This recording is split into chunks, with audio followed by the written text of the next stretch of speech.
Bueno, adelante, vamos acá.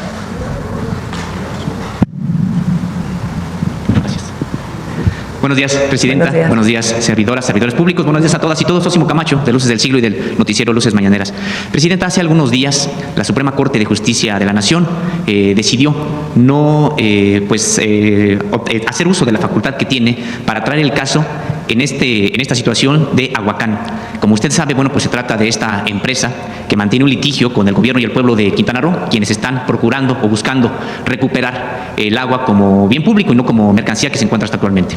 Decidió la Suprema Corte no atraer 3 recursos que vendrían precisamente pues a dar una solución definitiva, no obstante que ya hay incluso reforma a la ley del propio Estado, a la Constitución del Estado, y bueno, pues no han podido todavía recuperar, digamos, este bien público como tal.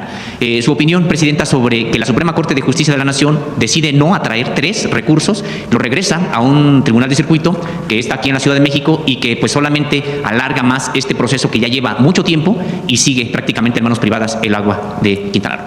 Había ganado el gobierno del Estado un amparo muy importante.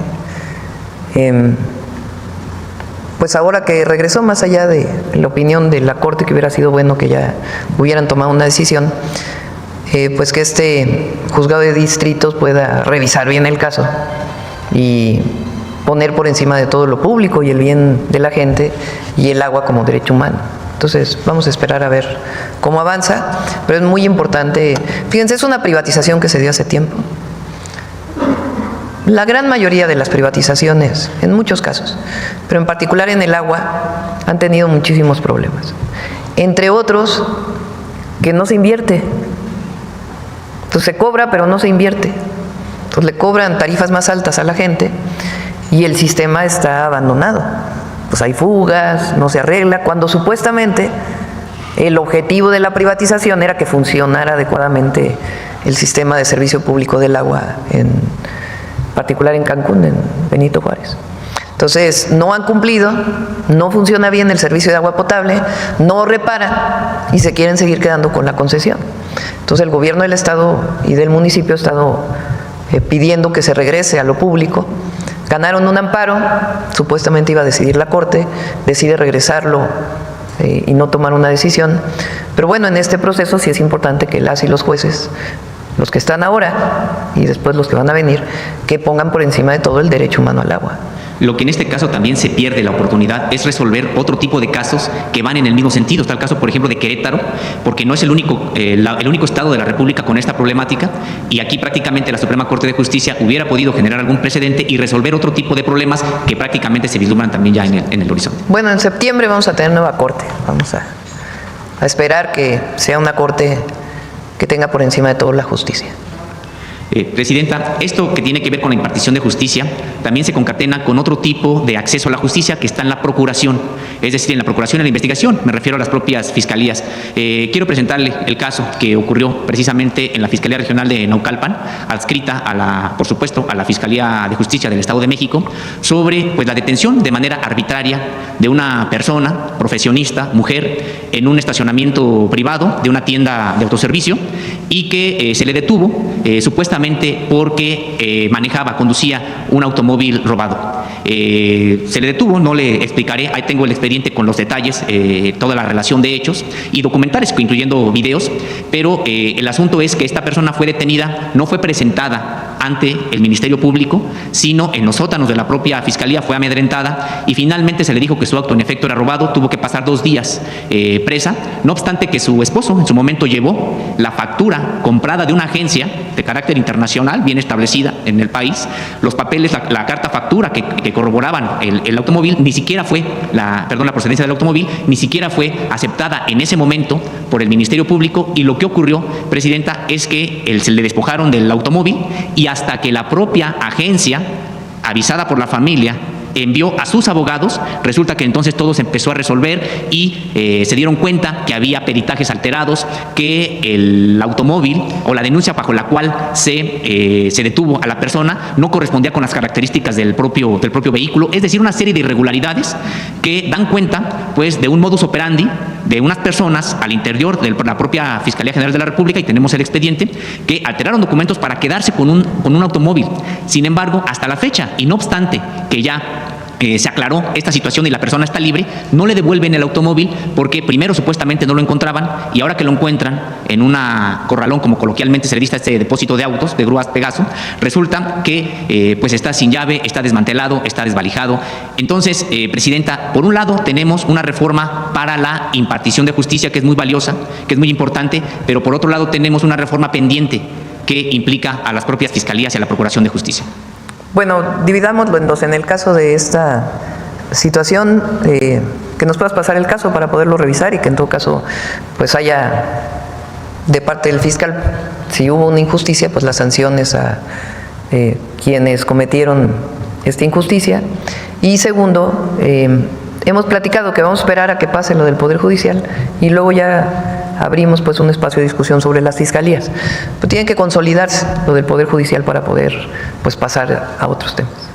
Gracias, Presidenta. Y finalmente, hace algunos días el gobierno de Estados Unidos reconoció el problema que significa el trasiego de armas de norte a sur.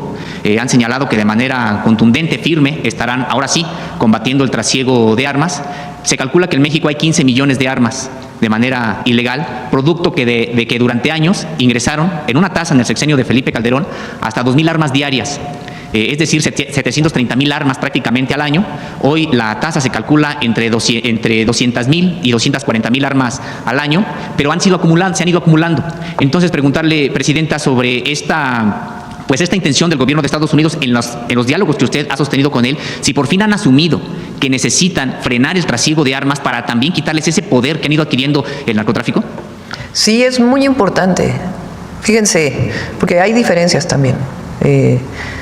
En la época de Calderón, pues fue el Rápido y Furioso, una terrible irresponsabilidad de que supuestamente iban a pasar armas con chips para ver dónde iban a quedar las armas, llegaron a México, le quitaron los chips y estuvieron en manos de la delincuencia.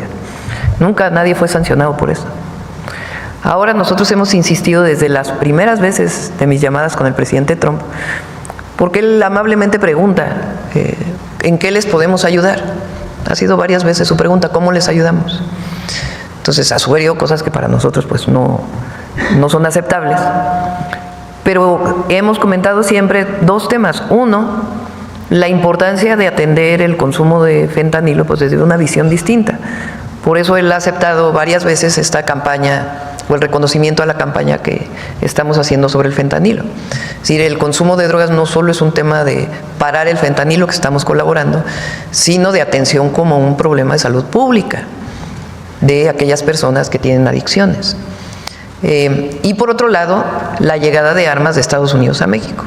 Entonces, es histórico este comunicado que hace el presidente Trump hace 2-3 días de decir mano dura a